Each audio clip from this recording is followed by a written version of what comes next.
I think to my classroom just 5 years ago, my students were often all working on the same thing at the same time. It was very stand and deliver, controlled by me.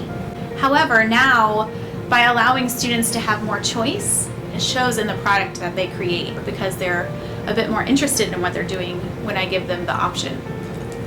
As a department, we're working together to experiment with all the different pathways of personalized learning. So we were able to each choose different pathways and really develop as a whole program rather than just as an individual.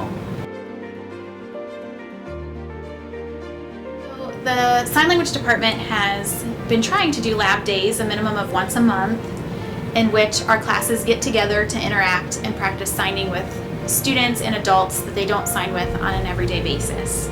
So on our lab days, we use station rotation as a model in which our students are rotating typically to 3 or 4 different activities. To make it personalized, we have differentiated those groups of students in such a way that they are learning at their own level.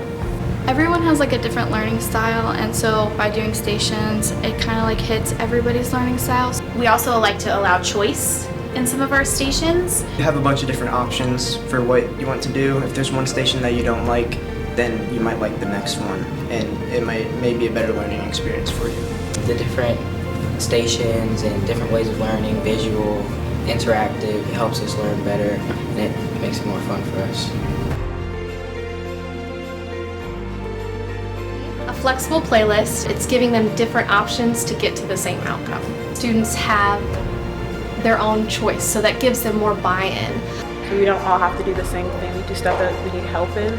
Students are working at their own pace, and I'm able to meet with them more one-on-one and see them for where they are. Ms. Fry is really helpful with personalized learning and understanding that not every student is going to be at the same place. I appreciate being able to talk to teachers and have them explain and give one-on-one time, and Ms. Fry is really good on focused learning with just me.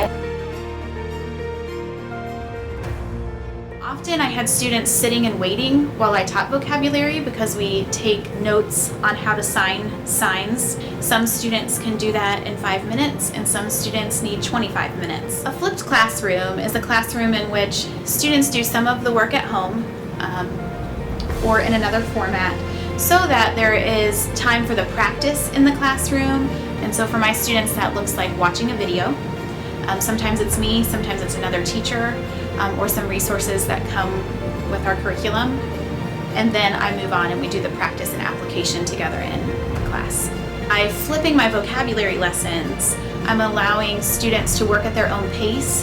Then I can like dig deeper on each sign versus just like running through it at the class's pace. And we all divided it up, so we all got 10 different words, and then we'd go in a circle and everyone would teach your 10 words. So it's kind of like a class where we teach each other.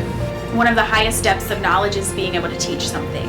You can show what you know because you can teach it. So I see students being more empowered, I see students being more excited and more motivated to focus on what we're learning because they have the choice and they have the flexibility to make it their own.